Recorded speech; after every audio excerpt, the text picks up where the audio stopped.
The fair girl, with a laugh of ribald coquetry, turned to answer him. "You yourself never loved. You never love." On this the other women joined, and such a mirthless, hard, soulless laughter rang through the room that it almost made me faint to hear. It seemed like the pleasure of fiends. Then the Count turned, after looking at my face attentively, and said in a soft whisper, "Yes, I too can love. You yourselves can tell it from the past. Is it not so? Well, now I promise you that when I am done with him, you shall kiss him at your will. Now go, go. I must awaken him, for there is work to be done." "Are we to have nothing tonight?" said one of them, with a low laugh, as she pointed to the bag which he had thrown upon the floor, and which moved as though there were some living thing within it. For answer, he nodded his head. One of the women jumped forward and opened it. If my ears did not deceive me, there was a gasp and a low wail as of a half-smothered child.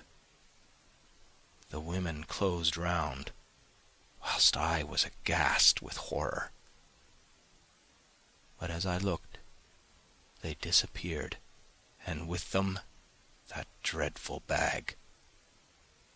There was no door near them, and they could not have passed me without my noticing. They simply seemed to fade into the rays of the moonlight and pass out through the window, for I could see outside the dim, shadowy forms for a moment before they entirely faded away. Then the horror overcame me, and I sank down unconscious.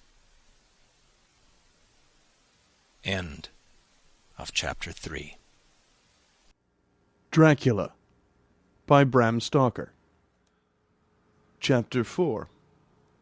Jonathan Harker's journal continued. I awoke in my bed. If it be that I had not dreamt, the Count must have carried me here. I tried to satisfy myself on the subject, but could not arrive at any unquestionable result. To be sure, there were certain small evidences, such as that my clothes were folded and laid by in a manner which was not my habit. My watch was still unwound, and I am rigorously accustomed to wind it the last thing before going to bed, and many such details. But these things are no proof, for they may have been evidences that my mind was not as usual, and for some cause or another I had certainly been much upset. I must watch for proof. Of one thing I am glad. If it was that the Count carried me here and undressed me, he must have been hurried in his task, for my pockets are intact. I am sure this diary would have been a mystery to him which he would not have brooked. He would have taken or destroyed it. As I look round this room, although it has been to me so full of fear, it is now a sort of sanctuary, for nothing can be more dreadful than those awful women who are waiting to suck my blood. 18th of May. I have been down to look at that room again in daylight, for I must know the truth. When I got to the doorway at the top of the stairs, I found it closed. It had been so forcibly driven against the jamb that part of the woodwork was splintered. I could see that the bolt of the lock had not been shot, but the door is fastened from the inside. I fear it was no dream, and must act on this surmise. 19th of May. I am surely in the toils. Last night the Count asked me in the suavest tones to write 3 letters, one saying that my work here was nearly done, and that I should start for home within a few days. Another that I was starting on the next morning from the time of the letter, and the third that I had left the castle and arrived at Bistritz. I would fain have rebelled, but felt that in the present state of things it would be madness to quarrel openly with the Count, whilst I am so absolutely in his power. And to refuse would be to excite his suspicion, and to arouse his anger. He knows that I know too much, and that I must not live, lest I be dangerous to him. My only chance is to prolong my opportunities. Something may occur which will give me a chance to escape. I saw in his eyes something of that gathering wrath which was manifest when he hurled that fair woman from him. He explained to me that posts were few and uncertain, and that my writing now would ensure ease of mind to my friends. And he assured me with so much impressiveness that he would countermand the later orders, which would be held over at Bistritz until due time in case chance would admit of my prolonging my stay, that to oppose him would have been to create new suspicion. I therefore pretended to fall in with his views, and asked him what dates I should put down on the letters. He calculated a minute, and then said, "The first should be June 12th, the second June 19th, and the third June 29th. I know now the span of my life. God help me." 28th of May. There is a chance of escape, or at any rate of being able to send word home. A band of Sagani have come to the castle, and are encamped in the courtyard. These are gypsies. I have notes of them in my book. They are peculiar to this part of the world, though allied to the ordinary gypsies all the world over. There are thousands of them in Hungary and Transylvania, who are almost outside all law. They attach themselves as a rule to some great noble or boyar, and call themselves by his name. They are fearless and without religion, save superstition, and they talk only their own varieties of the Romany tongue. I shall write some letters home, and shall try to get them to have them posted. I have already spoken to them through my window to begin acquaintanceship. They took their hats off, and made obeisance and many signs, which, however, I could not understand any more than I could their spoken language. I have written the letters. Mina's is in shorthand, and I simply ask Mr. Hawkins to communicate with her. To her I have explained my situation, but without the horrors which I may only surmise. It would shock and frighten her to death were I to expose my heart to her. Should the letters not carry, then the Count shall not yet know my secret, or the extent of my knowledge. I have given the letters. I threw them through the bars of my window with a gold piece, and made what signs I could to have them posted. The man who took them pressed them to his heart, and bowed, and then put them in his cap. I could do no more. I stole back to the study and began to read. As the Count did not come in, I have written here, "The Count has come." He sat down beside me and said in his smoothest voice, as he opened 2 letters, "The Sagani has given me these, of which, though I know not whence they come, I shall, of course, take care. See," he must have looked at it, "one is from you, and to my friend Peter Hawkins. The other—" Here he caught sight of the strange symbols as he opened the envelope, and the dark look came into his face, and his eyes blazed wickedly. "The other is a vile thing, an outrage upon friendship and hospitality. It is not signed. Well, so it cannot matter to us." And he calmly held letter and envelope in the flame of the lamp, till they were consumed. Then he went on, "The letter to Hawkins that I shall, of course, send on, since it is yours. Your letters are sacred to me. Your pardon, my friend, that unknowingly I did break the seal. Will you not cover it again?" He held out the letter to me, and with a courteous bow handed me a clean envelope. I could only redirect it and hand it to him in silence. When he went out of the room, I could hear the key turn softly. A minute later, I went over and tried it, and the door was locked.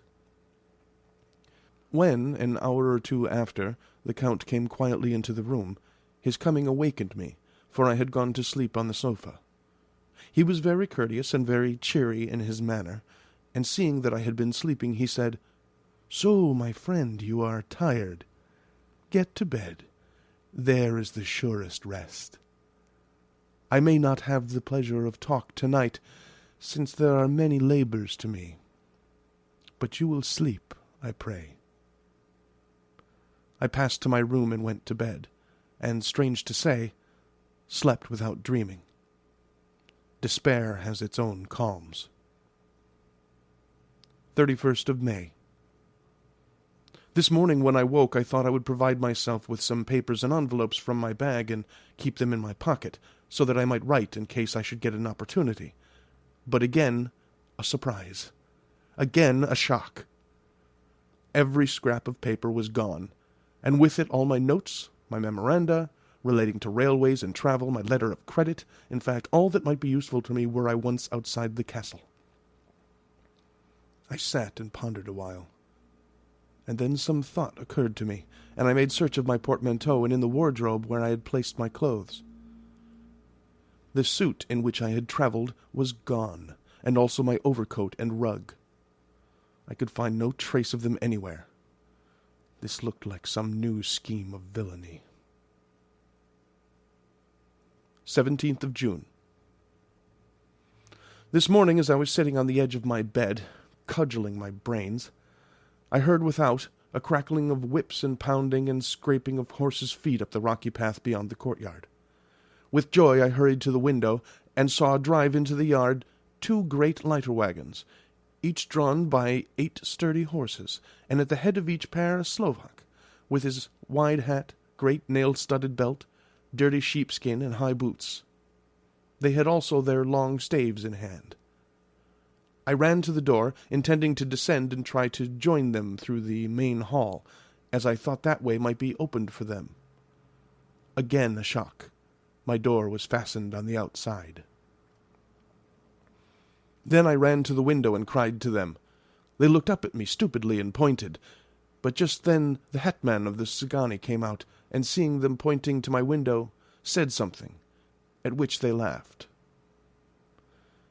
Henceforth no effort of mine, no piteous cry or agonized entreaty, would make them even look at me. They resolutely turned away. The lighter wagons contained great square boxes with handles of thick rope. These were evidently empty by the ease with which the Slovaks handled them, and by their resonance when they were roughly moved. When they were all unloaded and packed in a great heap in one corner of the yard, the Slovaks were given some money by the Szgany, and, spitting on it for luck, lazily went each to his horse's head. Shortly afterwards, I heard the crackling of their whips die away in the distance. 24th of June. Last night the Count left me early, and locked himself into his own room. As soon as I dared, I ran up the winding stair, and looked out of the window, which opened south. I thought I would watch for the Count, for there is something going on. The Szgany are quartered somewhere in the castle, and are doing work of some kind. I know it, for now and then I hear a far-away muffled sound, as of mattock and spade, and whatever it is, it must be the end of some ruthless villainy. I had been at the window somewhat less than half an hour, when I saw something coming out of the Count's window. I drew back and watched carefully, and saw the whole man emerge. It was a new shock to me to find that he had on the suit of clothes which I had worn whilst travelling here, and slung over his shoulder the terrible bag which I had seen the women take away. There could be no doubt as to his quest, and in my garb too. This, then, is his new scheme of evil, that he will allow others to see me, as they think, so that he may both leave evidence that I have been seen in the towns or villages, posting my own letters, and that any wickedness which he may do shall by the local people be attributed to me. It makes me rage to think that this can go on, and whilst I am shut up here, a veritable prisoner, but without that protection of the law which is even a criminal's right and consolation. I thought I would watch for the Count's return, and for a long time sat doggedly at the window. Then I began to notice that there were some quaint little specks floating in the rays of the moonlight. They were like the tiniest grains of dust, and they whirled round and gathered in clusters in a nebulous sort of way. I watched them with a sense of soothing, and a sort of calm stole over me. I leaned back in the embrasure in a more comfortable position, so that I could enjoy more fully the aerial gambolling.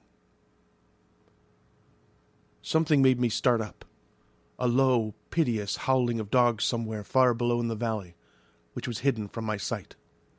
Louder it seemed to ring in my ears, and the floating motes of dust take new shapes to the sound as they danced in the moonlight. I felt myself struggling to awake to some call of my instincts. Nay, my very soul was struggling, and my half-remembered sensibilities were striving to answer the call. I was becoming hypnotized. Quicker and quicker danced the dust. The moonbeams seemed to quiver as they went by me into the mass of gloom beyond. More and more they gathered till they seemed to take dim phantom shapes.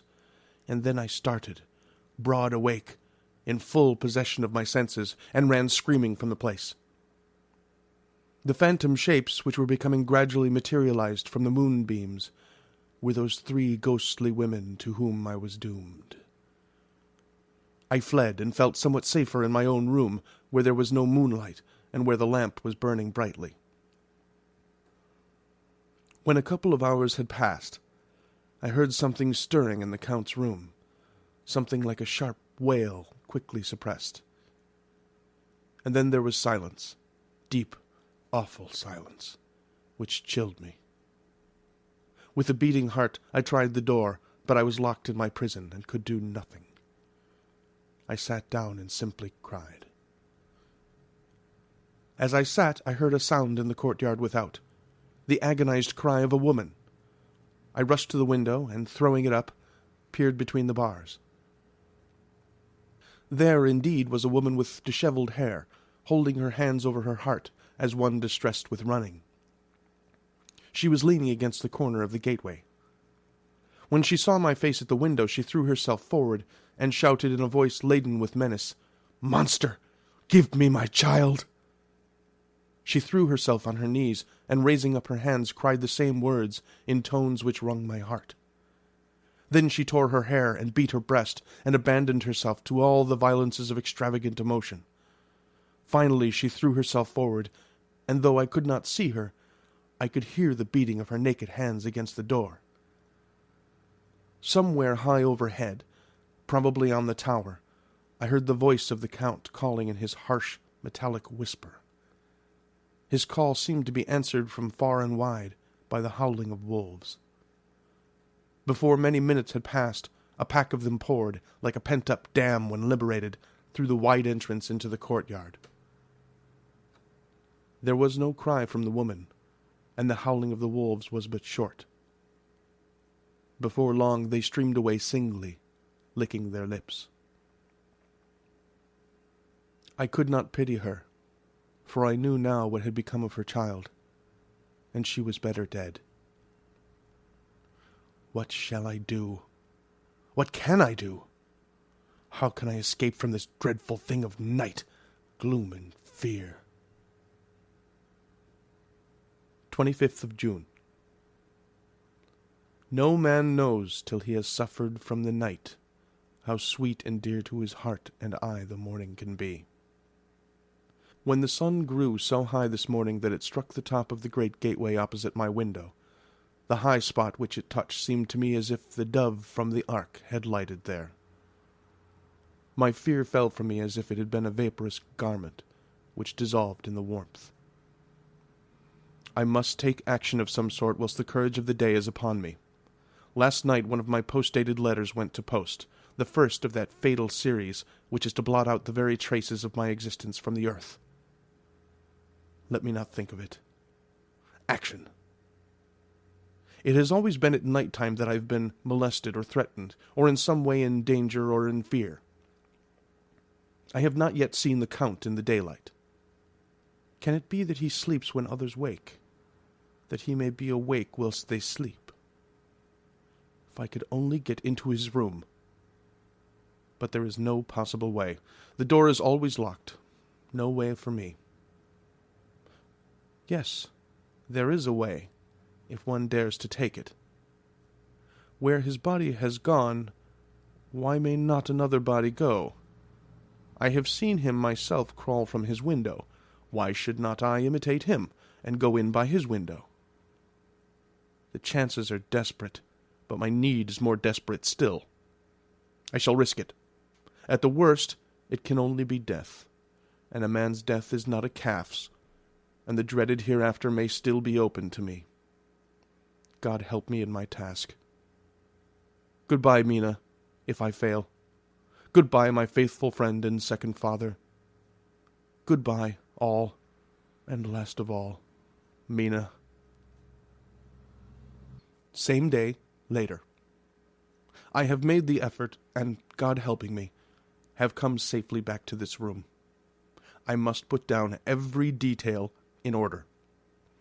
I went whilst my courage was fresh, straight to the window on the south side, and at once got outside on this side.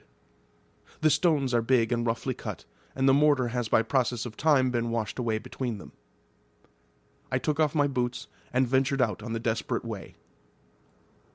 I looked down once, so as to make sure that a sudden glimpse of the awful depth would not overcome me, but after that kept my eyes away from it.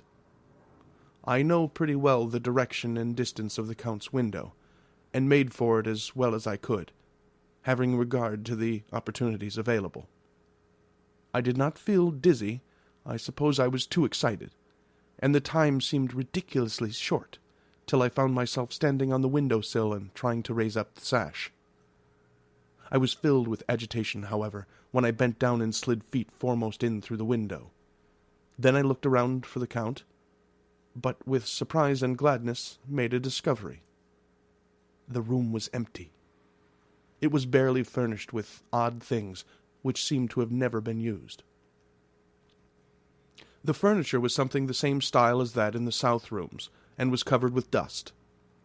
I looked for the key, but it was not in the lock, and I could not find it anywhere.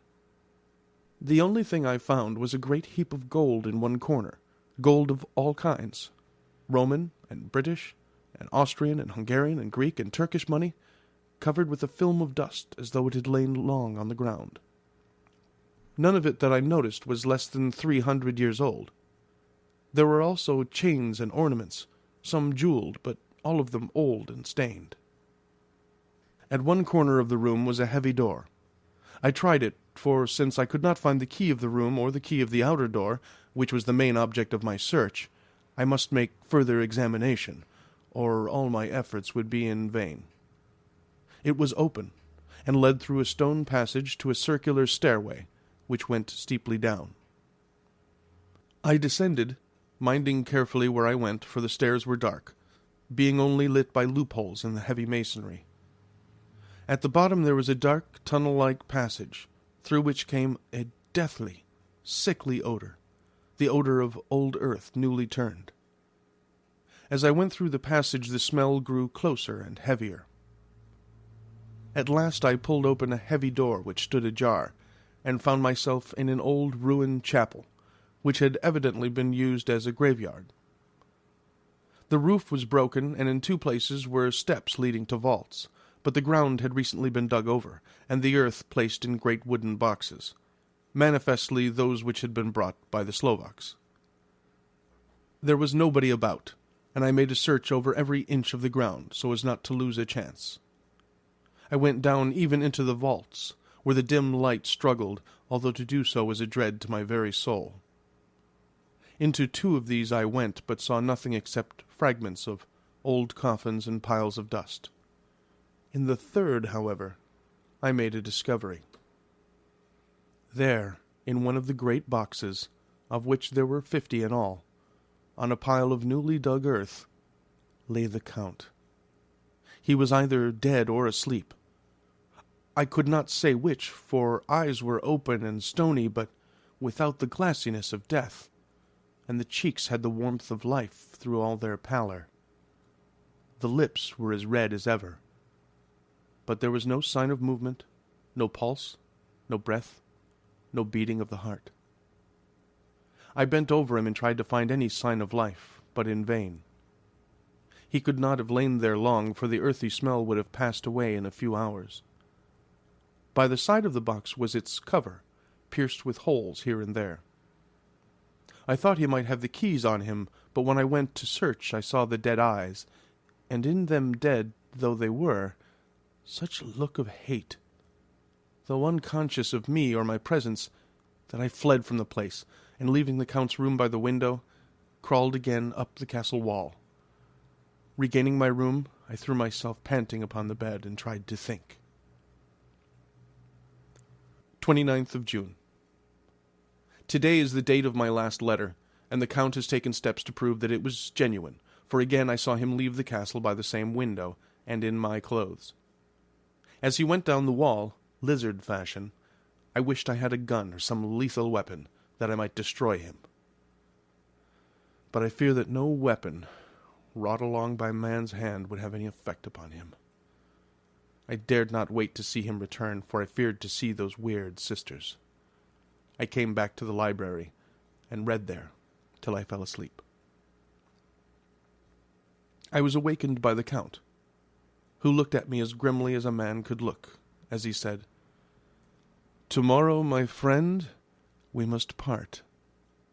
You return to your beautiful England, I to some work which may have such an end that we may never meet. Your letter home has been dispatched. Tomorrow I shall not be here, but all shall be ready for your journey. In the morning come the Cigani, who have some labours of their own here, and also come some Slovaks. When they have gone, my carriage shall come for you, and shall bear you to the Borgo Pass, to meet the diligence from Bukovina to Bistritz. But I am in hopes that I shall see more of you at Castle Dracula." I suspected him, and determined to test his sincerity. Sincerity! It seems like a profanation of the word to write it in connection with such a monster, so I asked him point blank, "Why may I not go tonight?" "Because, dear sir, my coachman and horses are away on a mission." "But I would walk with pleasure. I want to get away at once." He smiled, such a soft, smooth, diabolical smile, that I knew there was some trick behind his smoothness. He said, "And your baggage?" "I do not care about it. I can send for it some other time." The Count stood up, and said, with a sweet courtesy which made me rub my eyes, it seemed so real, "You English have a saying, which is close to my heart, for its spirit is that which rules our boyars. Welcome the coming, speed the parting guest. Come with me, my dear young friend. Not an hour shall you wait in my house against your will, though sad am I at your going, and that you so suddenly desire it. Come." With a stately gravity, he, with the lamp, preceded me down the stairs and along the hall. Suddenly he stopped. "Hark!" Close at hand came the howling of many wolves. It was almost as if the sound sprang up at the rising of his hand, just as the music of a great orchestra seems to leap under the baton of the conductor. After a pause of a moment, he proceeded in his stately way to the door, drew back the ponderous bolts, unhooked the heavy chains, and began to draw it open. To my intense astonishment, I saw that it was unlocked. Suspiciously I looked all around, but could see no key of any kind. As the door began to open, the howling of the wolves without grew louder and angrier. Their red jaws, with champing teeth, and their blunt-clawed feet as they leaped, came in through the opening door. I knew then that to struggle at the moment against the Count was useless. With such allies as these at his command, I could do nothing. But still the door continued slowly to open, and only the Count's body stood in the gap. Suddenly it struck me that this might be the moment and means of my doom. I was to be given to the wolves, and at my own instigation. There was a diabolical wickedness in the idea great enough for the Count, and as the last chance I cried out, "Shut the door! I shall wait till morning!" And I covered my face with my hands to hide my tears of bitter disappointment. With one sweep of his powerful arm, the Count threw the door shut, and the great bolts clanged and echoed through the hall as they shot back into their places. In silence we returned to the library, and after a minute or two I went to my own room. The last I saw of Count Dracula was his kissing his hand to me, with a red light of triumph in his eyes, and with a smile that Judas in hell might be proud of. When I was in my room and about to lie down, I thought I heard a whispering at my door. I went to it softly and listened. Unless my ears deceived me, I heard the voice of the Count. Back to your own place. Your time has not yet come. Wait, have patience. Tonight is mine. Tomorrow night is yours.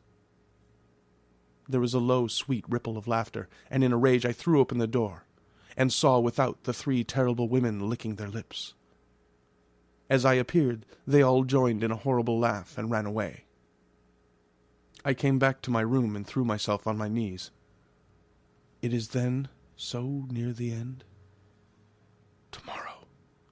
Tomorrow. Lord, help me and those to whom I am dear. 30th of June. These may be the last words I ever write in this diary. I slept till just before the dawn, and when I woke threw myself on my knees, for I determined that if death came, he should find me ready. At last I felt that subtle change in the air, and knew that the morning had come. Then came the welcome cockcrow, and I felt that I was safe. With a glad heart, I opened the door and ran down the hall. I had seen that the door was unlocked, and now escape was before me. With hands that trembled with eagerness, I unhooked the chains and threw back the massive bolts. But the door would not move. Despair seized me. I pulled and pulled at the door, and shook it till, massive as it was, it rattled in its casement. I could see the bolt shot. It had been locked after I left the Count. Then a wild desire took me to obtain the key at any risk, and I determined then and there to scale the wall again and gain the Count's room. He might kill me, but death now seemed the happier choice of evils. Without a pause I rushed up to the east window and scrambled down the wall as before, into the Count's room. It was empty, but that was as I expected. I could not see a key anywhere, but the heap of gold remained.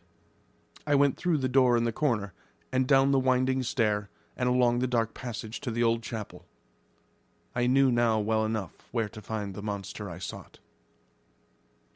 The great box was in the same place, close against the wall, but the lid was laid on it, not fastened down, but with the nails ready in their places to be hammered home.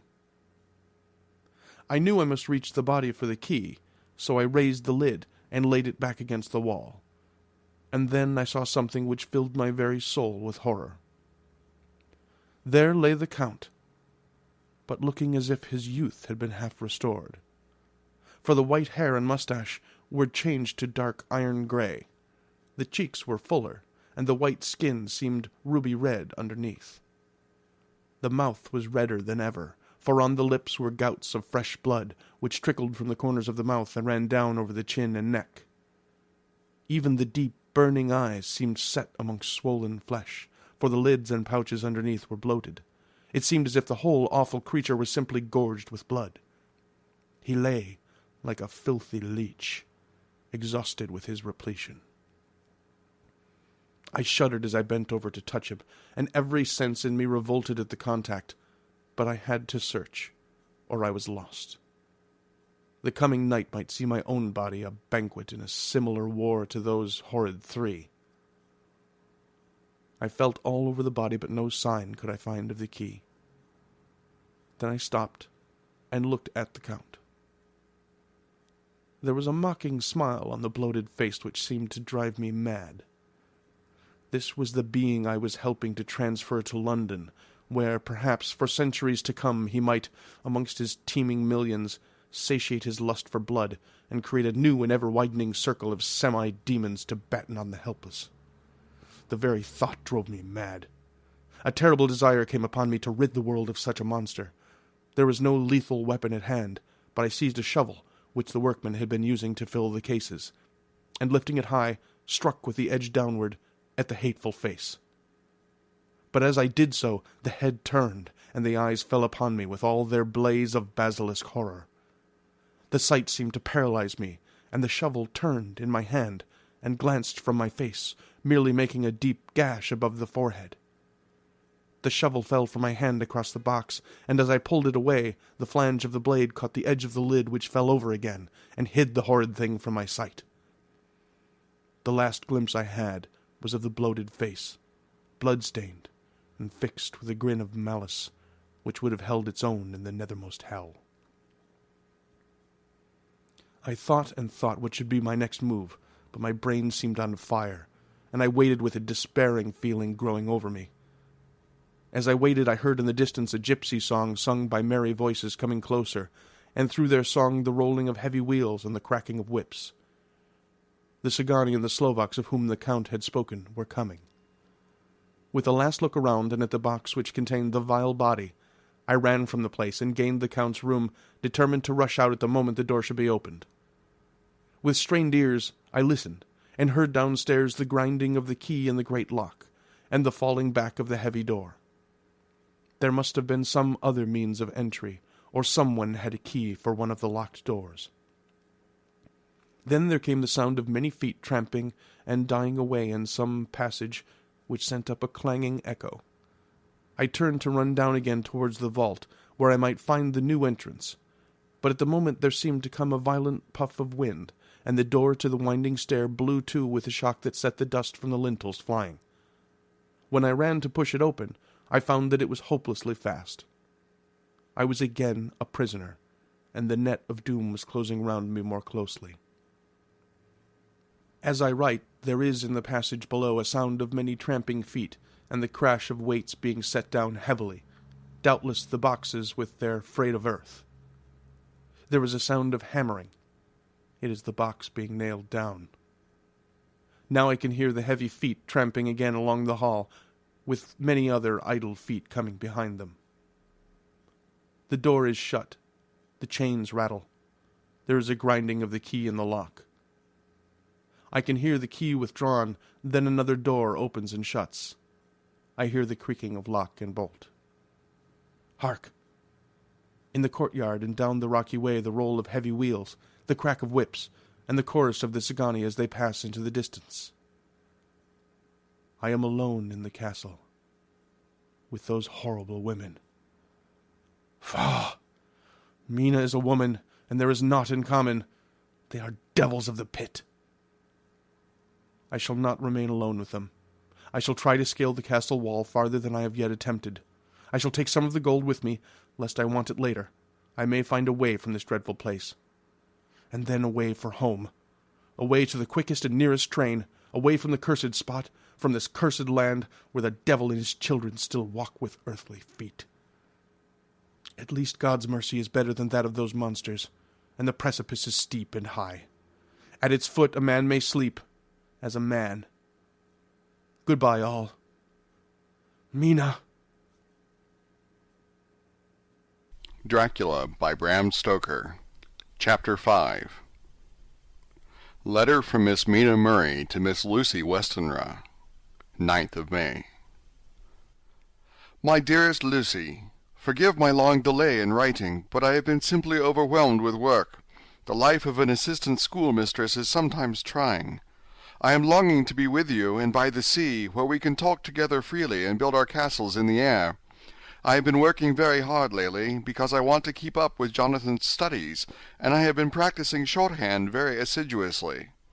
When we are married, I shall be able to be useful to Jonathan, and if I can stenograph well enough, I can take down what he wants to say in this way, and write it out for him on the typewriter, at which also I am practicing very hard.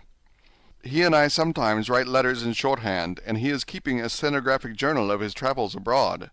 When I am with you, I shall keep a diary in the same way.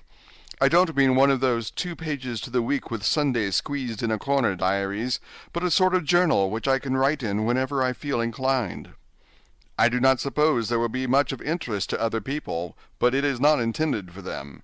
I may show it to Jonathan some day if there is in it anything worth sharing, but it is really an exercise book. I shall try to do what I see lady journalists do, interviewing and writing descriptions and trying to remember conversations. I am told that, with a little practice, one can remember all that goes on or that one hears said during a day. However, we shall see. I will tell you of my little plans when we meet. I have just had a few hurried lines from Jonathan from Transylvania. He is well, and will be returning in about a week. I am longing to hear all his news. It must be nice to see strange countries. I wonder if Jonathan and I, shall ever see them together. There is the 10 o'clock bell ringing. Goodbye. Your loving Mina. Tell me all the news when you write. You have not told me anything for a long time. I hear rumors, and especially of a tall, handsome, curly-haired man. Letter, Lucy Westenra to Mina Murray. 17 Chatham Street, Wednesday. My dearest Mina, I must say you tax me very unfairly with being a bad correspondent. I wrote you twice since we parted, and your last letter was only your second. Besides, I have nothing to tell you. There is really nothing to interest you. Town is very pleasant just now, and we go a great deal to picture galleries and for walks and rides in the park. As to the tall, curly-haired man, I suppose it was the one who was with me at the last pop. Someone has evidently been telling tales. That was Mr. Homewood. He often comes to see us, and he and Mamma get on very well together. They have so many things to talk about in common. We met some time ago a man that would just do for you if you were not already engaged to Jonathan. He is an excellent party, being handsome, well off, and of good birth. He is a doctor, and really clever. Just fancy! He is only 29, and he has an immense lunatic asylum all under his own care. Mr. Homewood introduced him to me, and he called here to see us, and often comes now. I think he is one of the most resolute men I ever saw, and yet the most calm. He seems absolutely imperturbable. I can fancy what a wonderful power he must have over his patients. He has a curious habit of looking one straight in the face, as if trying to read one's thoughts. He tries this on very much with me, but I flatter myself he has got a tough nut to crack. I know that from my glass. Do you ever try to read your own face? I do, and I can tell you it is not a bad study, and it gives you more trouble than you can well fancy if you have never tried it. He says that I afford him a curious psychological study, and I humbly think I do. I do not, as you know, take sufficient interest in dress to be able to describe the new fashions. Dress is a bore. That is slang again, but never mind. Arthur says that every day. There, it is all out, Mina. We have told all our secrets to each other since we were children. We have slept together and eaten together and laughed and cried together, and now, though I have spoken, I would like to speak more. Oh, Mina, couldn't you guess? I love him. I am blushing as I write, for although I think he loves me, he has not told me so in words. But oh, Mina, I love him. I love him. There, that does me good. I wish I were with you, dear, sitting by the fire undressing, as we used to sit, and I would try to tell you what I feel. I do not know how I am writing this even to you. I am afraid to stop, or I should tear up the letter, and I don't want to stop, for I do so want to tell you all. Let me hear from you at once, and tell me all that you think about it. Mina, pray for my happiness. Lucy. P.S. I need not tell you this is a secret. Good night again, L. Letter, Lucy Westenra to Mina Murray, 24th of May. My dearest Mina, thanks and thanks and thanks again for your sweet letter. It was so nice to be able to tell you and to have your sympathy. My dear, it never rains but it pours. How true the old proverbs are. Here am I, who shall be 20 in September, and yet I never had a proposal till today, not a real proposal, and today I had 3. Just fancy, 3 proposals in one day. Isn't it awful? I feel sorry, really and truly sorry, for 2 of the poor fellows. Oh, Mina, I am so happy that I don't know what to do with myself, and 3 proposals. But for goodness sake, don't tell any of the girls, or they would be getting all sorts of extravagant ideas, and imagining themselves injured and slighted if in their very first day at home they did not get 6 at least. Some girls are so vain. You and I, Mina dear, who are engaged and are going to settle down soon soberly into old married women, can despise vanity. Well, I must tell you about the 3, but you must keep it a secret, dear, from everyone, except, of course, Jonathan. You will tell him, because I would, if I were in your place, certainly tell Arthur. A woman ought to tell her husband everything. Don't you think so, dear? And I must be fair. Men like women, certainly their wives, to be quite as fair as they are, and women, I am afraid, are not always quite as fair as they should be. Well, my dear, number 1 came just before lunch. I told you of him, Dr. John Seward, the lunatic asylum man, with the strong jaw and the good forehead. He was very cool outwardly, but was nervous all the same.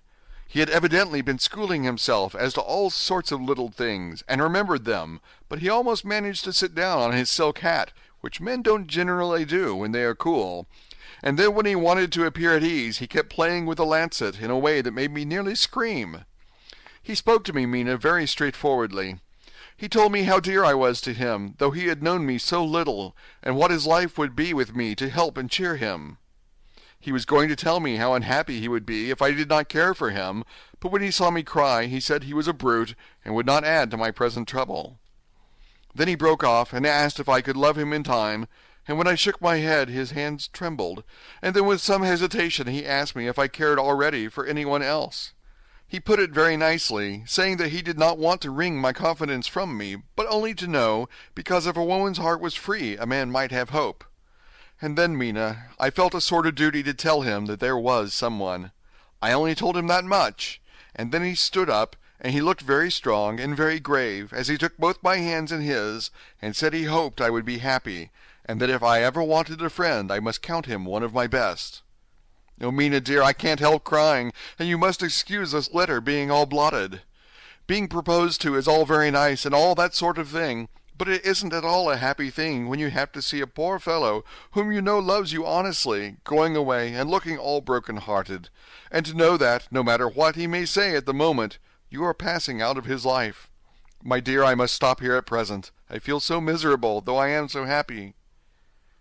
Evening. Arthur has just gone, and I feel in better spirits than when I left off, so I can go on telling you about the day. Well, my dear, number 2 came after lunch. He is such a nice fellow, an American from Texas, and he looks so young and so fresh that it seems almost impossible that he has been to so many places and had such adventures. I sympathize with poor Desdemona when she had such a stream poured in her ear, even by a black man. I suppose that we women are such cowards that we think a man will save us from fears, and we marry him. I know now what I would do if I were a man and wanted to make a girl love me. No, I don't, for there was Mr. Morris telling us his stories, and Arthur never told any, and yet... My dear, I am somewhat previous. Mr. Quincy P. Morris found me alone. It seems that a man always does find a girl alone. No, he doesn't, for Arthur tried twice to make a chance, and I helping him all I could, I'm not ashamed to say it now. I must tell you beforehand that Mr. Morris doesn't always speak slang, that is to say, he never does so to strangers or before them, for he is really well educated and has exquisite manners, but he found out that it amused me to hear him talk American slang, and whenever I was present and there was no one to be shocked, he said such funny things. I am afraid, my dear, he has to invent it all, for it fits exactly into whatever else he has to say. But this is a way slang has. I do not know myself if I shall ever speak slang. I do not know if Arthur likes it, as I have never heard him use any as yet. Well, Mr. Morris sat down beside me and looked as happy and jolly as he could, but I could see all the same that he was very nervous. He took my hand in his and said ever so sweetly, "Miss Lucy, I know I ain't good enough to regulate the fixin's of your little shoes, but I guess if you wait till you find a man that is, you will go join them 7 young women with the lamps when you quit. Won't you just hitch up alongside of me and let us go down the long road together, driving in double harness?" Well, he did look so good-humored and so jolly that it didn't seem half so hard to refuse him as it did poor Dr. Seward. So I said, as lightly as I could, that I did not know anything of hitching, and that I wasn't broke into harness at all yet. Then he said that he had spoken in a light manner, and he hoped that if he had made a mistake in doing so on so grave, so momentous an occasion for him, I would forgive him. He really did look serious when he was saying it, and I couldn't help feeling a sort of exultation that he was number 2 in one day. And then, my dear, before I could say a word, he began pouring out a perfect torrent of love-making, laying his very heart and soul at my feet. He looked so earnest over it that I shall never again think that a man must be playful always and never earnest because he is merry at times. I suppose he saw something in my face which checked him, for he suddenly stopped, and said with a sort of manly fervor that I could have loved him for if I had been free. Lucy, you are an honest-hearted girl, I know. I should not be here speaking to you as I am now if I did not believe you clean grit, right through to the very depths of your soul. Tell me, like one good fellow to another, is there anyone else that you care for? And if there is, I'll never trouble you a hair's breadth again, but will be, if you will let me, a very faithful friend. My dear Mina, why are men so noble when we women are so little worthy of them? Here was I almost making fun of this great-hearted, true gentleman. I burst into tears. I am afraid, my dear, you will think this a very sloppy letter in more ways than one, and I really felt very badly. Why can't they let a girl marry 3 men, or as many as want her, and save all this trouble? But this is heresy, and I must not say it. I am glad to say that, though I was crying, I was able to look into Mr. Morris's brave eyes, and I told him out straight. Yes, there is someone I love, though he has not told me yet that he even loves me. I was right to speak to him so frankly, for quite a light came into his face, and he put out both his hands and took mine, I think I put them into his, and said in a hearty way, "That's my brave girl. It's better worth being late for a chance of winning you than being in time for any other girl in the world. Don't cry, my dear. If it's for me, I'm a hard nut to crack, and I take it standing up. If that other fellow doesn't know his happiness, well, he better look for it soon, or he'll have to deal with me. Little girl, your honesty and pluck have made me a friend, and that's rarer than a lover. It's more selfish, anyhow. My dear, I'm going to have a pretty lonely walk between this and Kingdom Come. Won't you give me one kiss? It'll be something to keep off the darkness now and then. You can, you know, if you like, for that other good fellow, or you could not love him, hasn't spoken yet." That quite won me, Mina, for it was brave and sweet of him, and noble, too, to a rival, wasn't it? And he so sad, so I leant over and kissed him. He stood up with my 2 hands in his, and as he looked down into my face, I'm afraid I was blushing very much, he said, "Little girl, I hold your hand, and you've kissed me, and if these things don't make us friends, nothing ever will. Thank you for your sweet honesty to me, and goodbye." He wrung my hand, and taking up his hat, went straight out of the room without looking back, without a tear or a quiver or a pause, and I am crying like a baby. Why must a man like that be made unhappy when there are lots of girls about who would worship the very ground he trod on? I know I would if I were free, only I don't want to be free. My dear, this quite upset me, and I feel I cannot write of happiness just at once after telling you of it, and I don't wish to tell of the number 3 until it can be all happy. Ever your loving, Lucy. P.S. Oh, about number 3. I needn't tell you of number 3, need I? Besides, it was all so confused. It seemed only a moment from his coming into the room till both his arms were round me and he was kissing me. I am very, very happy, and I don't know what I have done to deserve it. I must only try in the future to show that I am not ungrateful to God for all his goodness to me in sending to me such a lover, such a husband, and such a friend. Goodbye. Dr. Seward's Diary, kept in phonograph. May 25th. Ebb tide and appetite today. Cannot eat, cannot rest, so diary instead. Since my rebuff of yesterday, I have a sort of empty feeling. Nothing in the world seems of sufficient importance to be worth the doing. As I knew that the only cure for this sort of thing was work, I went amongst the patients. I picked out one who has afforded me a study of much interest. He is so quaint that I am determined to understand him as well as I can. Today I seem to get nearer than ever before to the heart of his mystery. I questioned him more fully than I had ever done, with a view to making myself master of the facts of his hallucination. In my manner of doing it there was, I now see, something of cruelty. I seemed to wish to keep him to the point of his madness, a thing which I avoid with the patients as I would the mouth of hell. Memorandum. Under what circumstances would I not avoid the pit of hell? Omnia Romae venalia sunt. Hell has its price. If there be anything behind this instinct, it will be valuable to trace it afterwards accurately, so I had better commence to do so, therefore. R.M. Renfield, age 59. Sanguine temperament, great physical strength, morbidly excitable, periods of gloom, ending in some fixed idea which I cannot make out. I presume that the sanguine temperament itself and the disturbing influence ended in a mentally accomplished finish, a possibly dangerous man, probably dangerous if unselfish. In selfish men, caution is as secure an armor for their foes as for themselves. What I think of on this point is, when self is the fixed point, the centripetal force is balanced with the centrifugal. When duty, a cause, etc., is the fixed point, the latter force is paramount, and only accident or a series of accidents can balance it. Letter, Quincy P. Morris to Honorable Arthur Holmwood, 25th of May. My dear Art, we've told yarns by the campfire in the prairies, and dressed one another's wounds after trying a landing at the Marquesas, and drunk healths on the shore of Titicaca. There are more yarns to be told, and other wounds to be healed, and another health to be drunk. Won't you let this be at my campfire tomorrow night? I have no hesitation in asking you, as I know a certain lady is engaged to a certain dinner party, and that you are free. There will only be one other, our old pal at the Korea, Jack Seward. He's coming too, and we both want to mingle our weeps over the wine cup, and to drink a health with all our hearts to the happiest man in all the wide world, who has won the noblest heart that God has made, and best worth winning. We promise you a hearty welcome, and a loving greeting, and a health as true as your own right hand. We shall both swear to leave you at home if you drink too deep to a certain pair of eyes. Come. Yours as ever and always, Quincy P. Morris. Telegram from Arthur Holmwood to Quincy P. Morris, 26th of May. Count me in every time. I bear messages which will make both your ears tingle. Art. End of Chapter 5. Dracula by Bram Stoker. Chapter 6. Mina Murray's Journal. 24th July, Whitby. Lucy met me at the station, looking sweeter and lovelier than ever, and we drove up to the house at the Crescent in which they have rooms. This is a lovely place.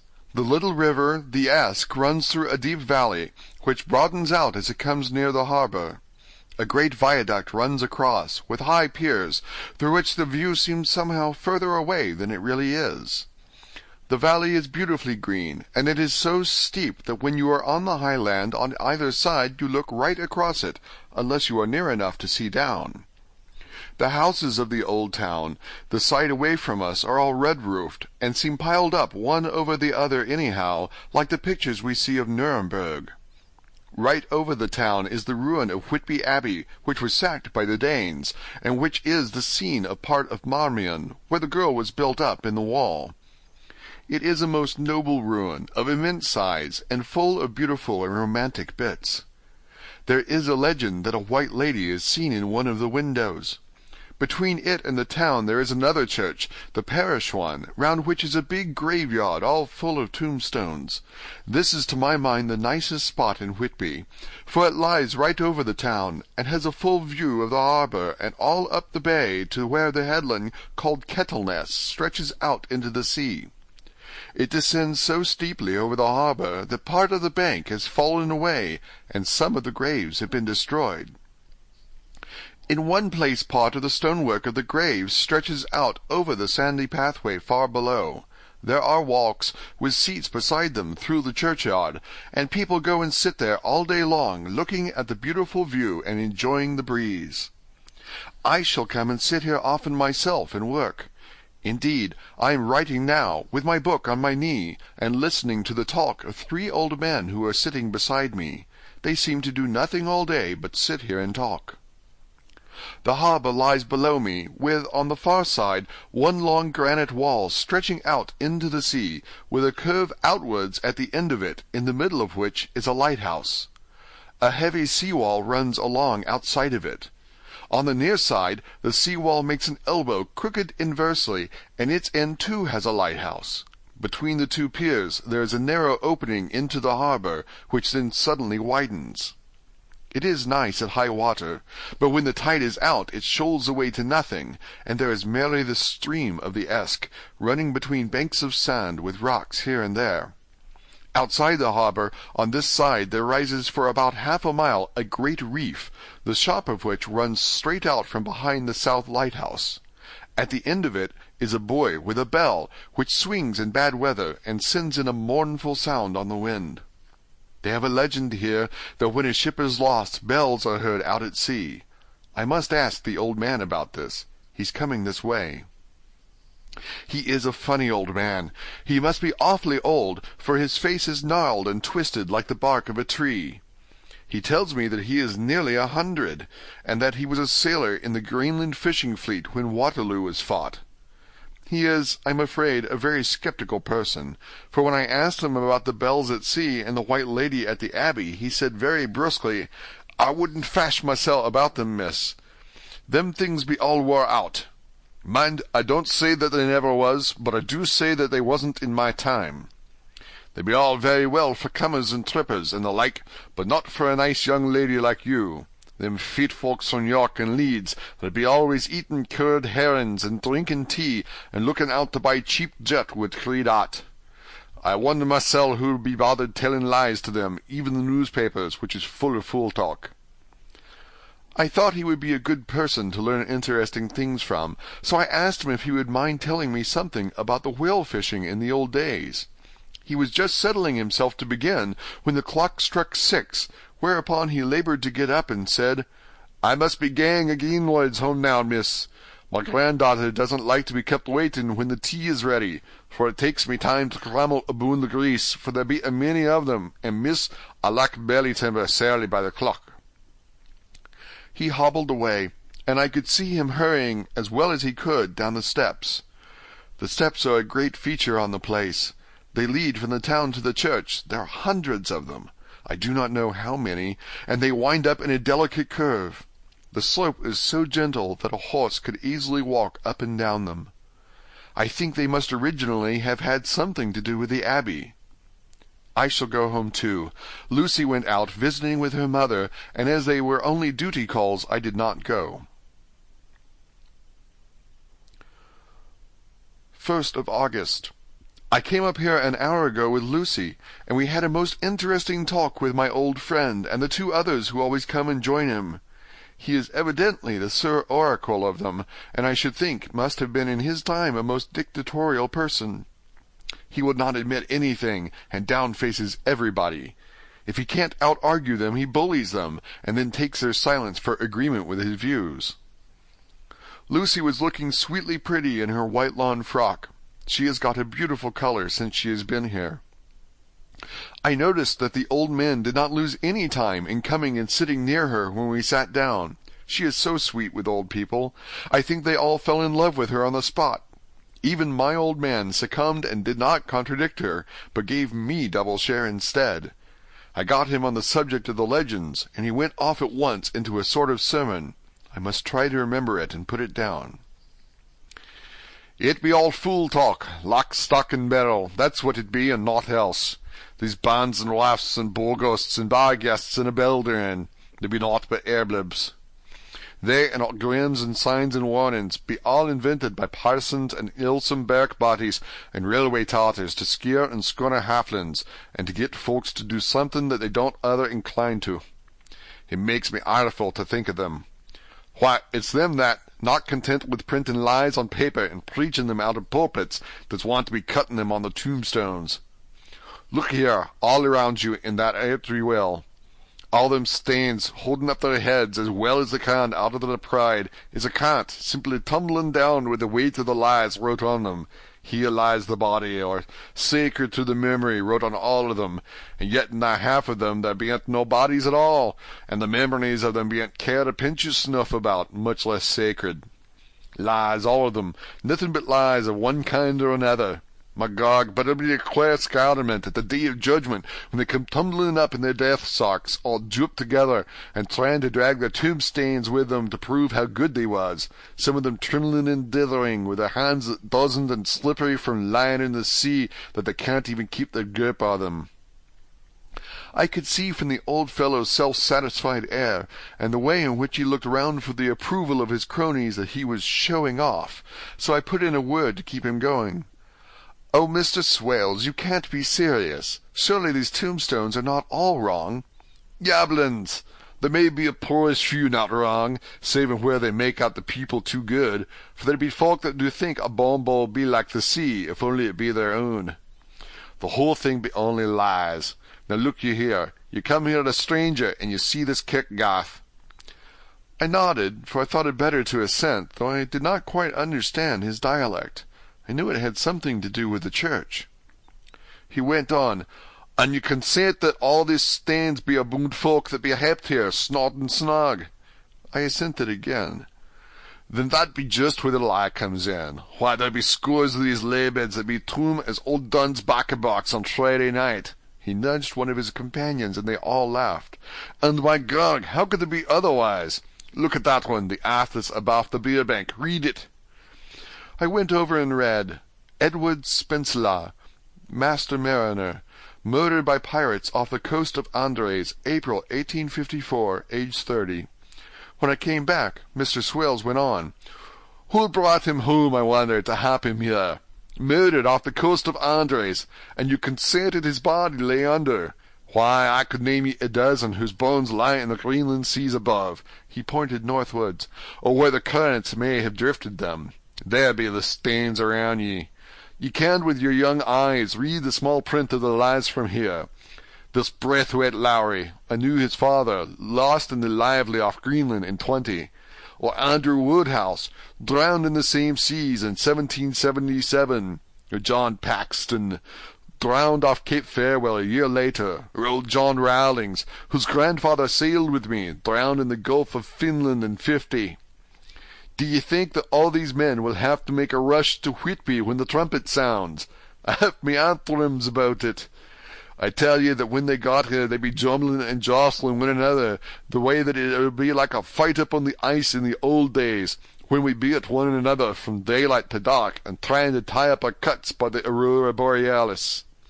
This was evidently local pleasantry, for the old man cackled over it, and his cronies joined in with gusto. "But," I said, "surely you are not quite correct, for you start on the assumption that all the poor people, or their spirits, will have to take their tombstones with them on the Day of Judgment. Do you think that will be really necessary?" "Well, what else be the tombstones for? Answer me that, miss." "To please their relatives, I suppose." "To please their relatives, you suppose?" This he said with intense scorn.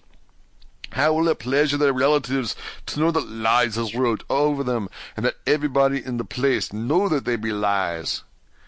He pointed to a stone at our feet, which had been laid down as a slab, on which the seat was rested, close to the edge of the cliff. "Read the lies on that thrush stone," he said. The letters were upside down to me from where I sat, but Lucy was more opposite to them, so she leant over and read, "Sacred to the memory of George Cannon, who died in the hope of glorious resurrection on July 20th, 1873, falling from the rocks at Kettleness. This tomb was erected by his sorrowing mother to her dearly beloved son. He was the only son of his mother, and she was a widow. Really, Mr. Swales, I don't see anything very funny in that." She spoke her comment very gravely and somewhat severely. "You don't see aught funny, ha ha! But that's because you don't gone the sarnin mother was a hellcat that hated him because he was a crooked, a regular lamenter he was, and he hated her so that he committed suicide in order that she mightn't get an insurance she put on his life. Blew nigh the top of his head off with an old musket that they had for scaring crows with. 'Twarn't for crows then, for it brought the clegs and the doups to him. That's the way he fell off the rocks. And as to hopes of a glorious resurrection, I've often heard him say myself that he hoped he'd go to hell, for his mother was so pious that she'd be sure to go to heaven, and he didn't want to addle where she was. Now isn't that stone at any rate," he hammered it with his stick as he spoke, "a pack of lies? And won't it make Gabriel cackle when Geordie comes panting out the race with the tombstone balanced on his hump and asked to be took as evidence?" I did not know what to say, but Lucy turned the conversation as she said, rising up, "Oh, why did you tell us of this? It is my favorite seat, and I cannot leave it, and now I find I must go on sitting over the grave of a suicide." "That won't harm you, my pretty, and it may make poor Geordie gladsome to have so trim a lass sitting on his lap. Ah, that won't hurt ye. Why, I've sat here off and on for nigh 20 years past, and it hasn't done me no harm. Don't you fash about them as lies under ye, or there doesn't lie there either. It'll be time for you to be getting scart when you see the tombstones all run away with, and the place as bare as a stubble field. Ah, there's the clock, and I must gang. Make a service to ye, ladies." And off he hobbled. Lucy and I sat a while, and it was all so beautiful before us that we took hands as we sat, and she told me all over again about Arthur and their coming marriage. That made me just a little heartsick, for I haven't heard from Jonathan for a whole month. The same day. I came up here alone, for I am very sad. There was no letter for me. I hope there cannot be anything the matter with Jonathan. The clock has just struck 9. I see the lights scattered all over the town, sometimes in rows where the streets are, and sometimes singly. They run right up the Esk and die away in the curve of the valley. To my left the view is cut off by a black line of roof of the old house next to the abbey. The sheep and lambs are bleating in the fields away behind me, and there is a clatter of donkeys' hooves up the paved road below. The band on the pier is playing a harsh waltz in good time, and farther along the quay there is a Salvation Army meeting in the back street. Neither of the bands hears the other, but up here I hear and see them both. I wonder where Jonathan is, and if he is thinking of me. Oh, I wish he were here. Dr. Seward's Diary. 5th of June. The case of Renfield grows more interesting the more I get to understand the man. He has certain qualities very largely developed: selfishness, secrecy, and purpose. I wish I could get at what is the object of the latter. He seems to have some settled scheme of his own, but what it is I do not know. His redeeming quality is a love of animals, though, indeed, he has such curious turns in it that I sometimes imagine he is only abnormally cruel. His pets are of odd sorts. Just now his hobby is catching flies. He has at present such a quantity that I have had myself to expostulate. To my astonishment, he did not break out into a fury, as I expected, but took the matter in simple seriousness. He thought for a moment, and then said, "May I have 3 days? I shall clear them away." Of course I said that would do. I must watch him. 18th of June. He has turned his mind now to spiders, and has got several very big fellows in a box. He keeps feeding them his flies, and the number of the latter is becoming sensibly diminished, although he has used half his food in attracting more flies from outside to his room. 1st of July. His spiders are now becoming as great a nuisance as his flies, and today I told him that he must get rid of them. He looked very sad at this, so I said that he must, some of them, at all events. He cheerfully acquiesced in this, and I gave him the same time as before for reduction. He disgusted me much while with him, for when a horrid blowfly, bloated with some carrion food, buzzed into the room, he caught it, held it exultantly for a few moments between his finger and thumb, and before I knew what he was going to do, put it in his mouth and ate it. I scolded him for it, but he argued quietly that it was very good and very wholesome, that it was life, strong life, and gave life to him. This gave me an idea, or the rudiment of one. I must watch how he gets rid of his spiders. He has evidently some deep problem in his mind, for he keeps a little notebook in which he is always jotting down something. Whole pages of it are filled with masses of figures, generally single numbers added up in batches, and then the totals added in batches again, as though he were focusing some account, as the auditors put it. 8th of July. There is a method in his madness, and the rudimentary idea in my mind is growing. It will be a whole idea soon, and then, O unconscious cerebration, you will have to give the wall to your conscious brother. I kept away from my friend for a few days, so that I might notice if there were any change. Things remain as they were, except that he has parted with some of his pets, and got a new one. He has managed to get a sparrow, and has already partially tamed it. His means of taming is simple, for already the spiders have diminished. Those that do remain, however, are well fed, for he still brings in the flies by tempting them with his food. 19th of July. We are progressing. My friend has now a whole colony of sparrows, and his flies and spiders are almost obliterated. When I came in, he ran to me and said he wanted to ask me a great favor, a very, very great favor, and as he spoke, he fawned on me like a dog. I asked him what it was, and he said, with a sort of rapture in his voice and bearing, "A kitten, a nice little sleek playful kitten, that I can play with, and teach, and feed, and feed, and feed." I was not unprepared for this request, for I had noticed how his pets went on increasing in size and vivacity, but I did not care that his pretty family of tame sparrows should be wiped out in the same manner as the flies and spiders. So I said I would see about it, and asked him if he would not rather have a cat than a kitten. His eagerness betrayed him as he answered, "Oh, yes, I would like a cat. I only asked for a kitten lest you should refuse me a cat. No one would refuse me a kitten, would they?" I shook my head, and said that at present I feared it would not be possible, but that I would see about it. His face fell, and I could see a warning of danger in it, for there was a sudden fierce, sidelong look which meant killing. The man is an undeveloped homicidal maniac. I shall test him with his present craving, and see how it will work out, and then I shall know more. 10 p.m. I have visited him again, and found him sitting in a corner brooding. When I came in, he threw himself on his knees before me, and implored me to let him have a cat, that his salvation depended upon it. I was firm, however, and told him that he could not have it, whereupon he went, without a word, and sat down, gnawing his fingers, in the corner where I had found him. I shall see him in the morning early. 20th of July. Visited Renfield very early, before attendant went his rounds. Found him up and humming a tune.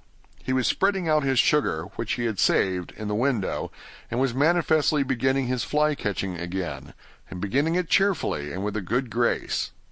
I looked around for his birds, and not seeing them, asked him where they were. He replied without turning round that they had all flown away. There were a few feathers about the room, and on his pillow a drop of blood. I said nothing, but went and told the keeper to report to me if there were anything odd about him during the day. 11 a.m.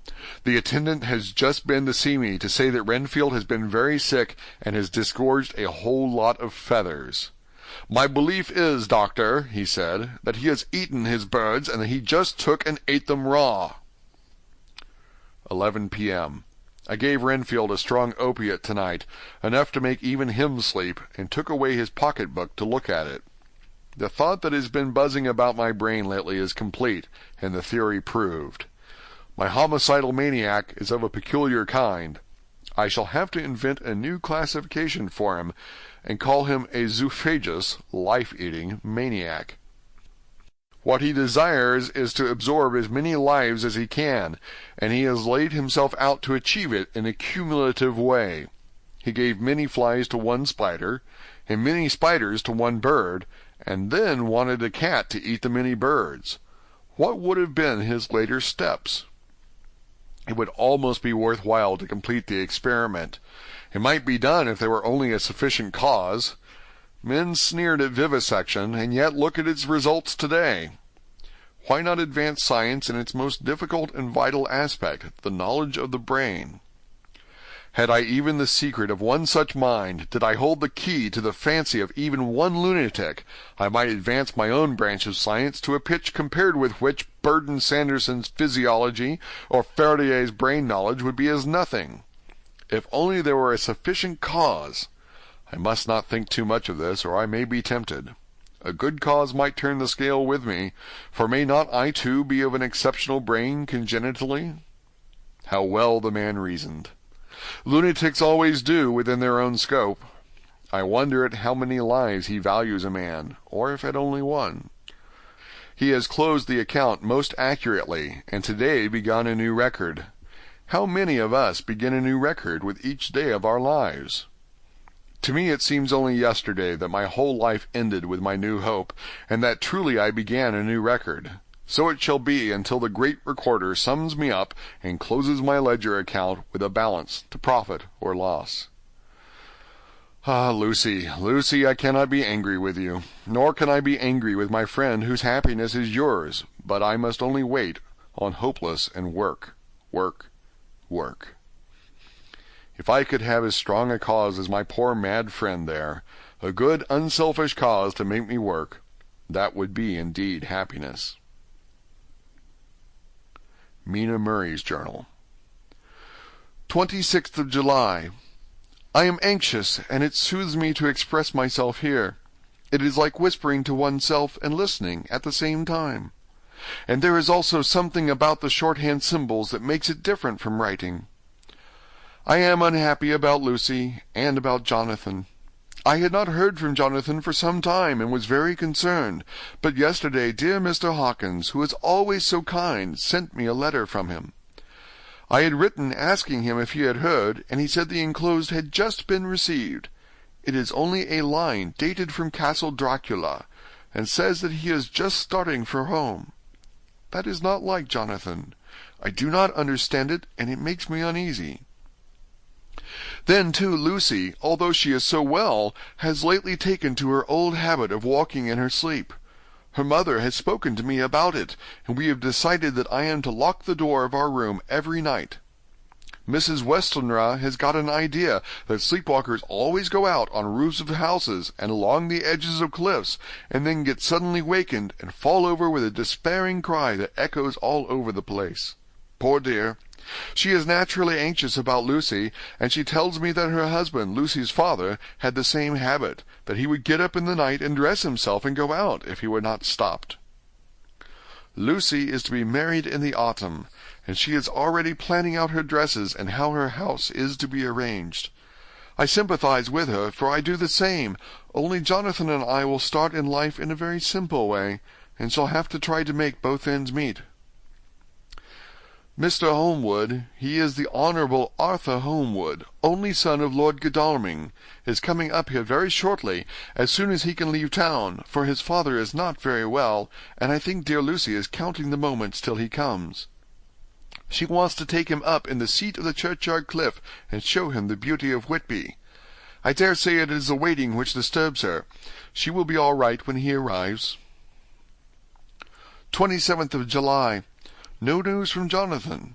I am getting quite uneasy about him, though why I should, I do not know, but I do wish that he would write, if it were only a single line.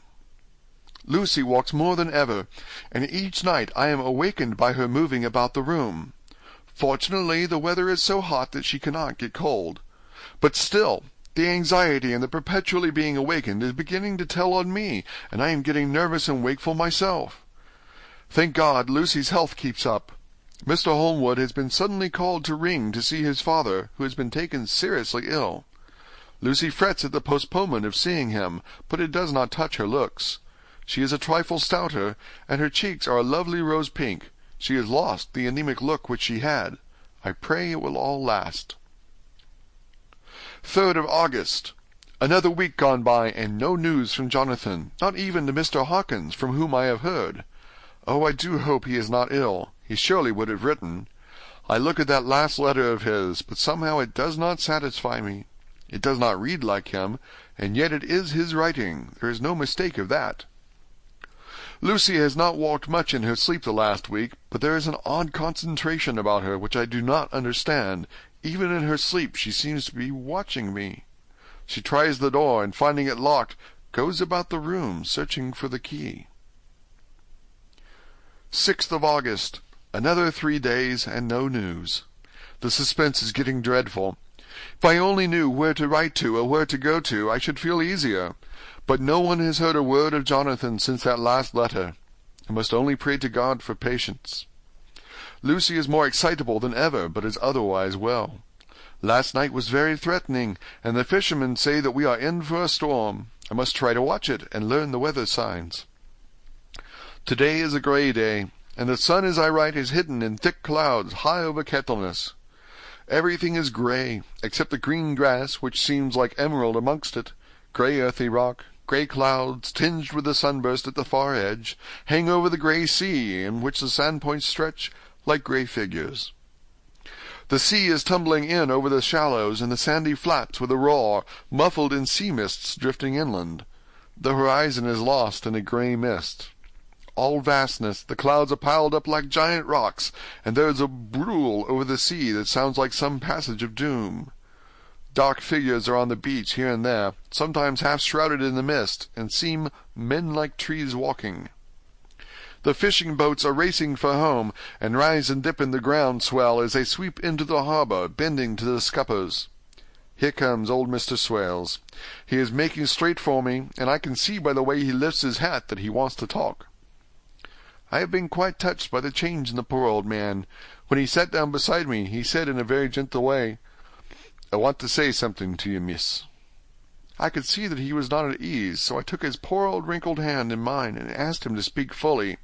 So he said, leaving his hand in mine, "I am afraid, my dearie, that I must have shocked you by all the wicked things I've been saying about the dead and such like for weeks past, but I didn't mean them, and I want you to remember that when I'm gone. We old folks that be daffled, with one foot abaft the crock hole, don't altogether like to think of it, and we don't want to feel scared of it, and that's why I've took to making light of it, so that I'd cheer up my own heart a bit. But Lord love you, miss, I ain't afraid of dying, not a bit, only I don't want to die if I can help it. My time must be nigh at hand now, for I be old, and 100 years is too much for any man to expect. And I'm so nigh it that the old man is already whitting his scythe.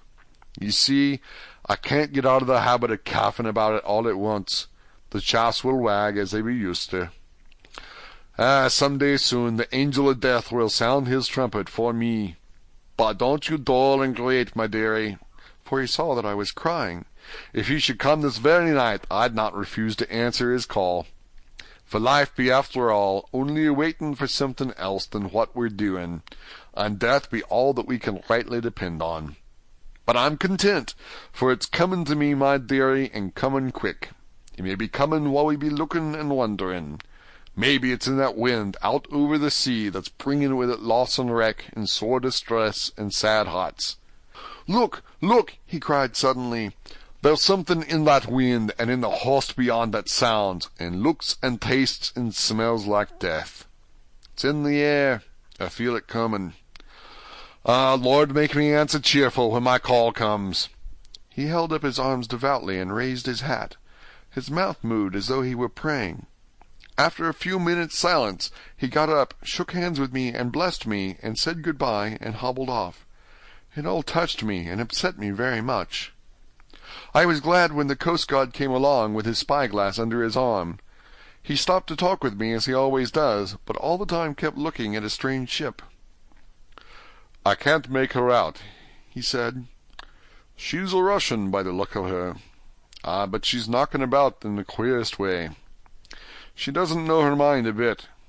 She seems to see the storm coming, but can't decide whether to run up north in the open or to put in here. Look there again. She's steered mighty strangely, for she doesn't mind the hand on the wheel, changes about with every puff of wind. We'll hear more of her before this time tomorrow." End of chapter 6.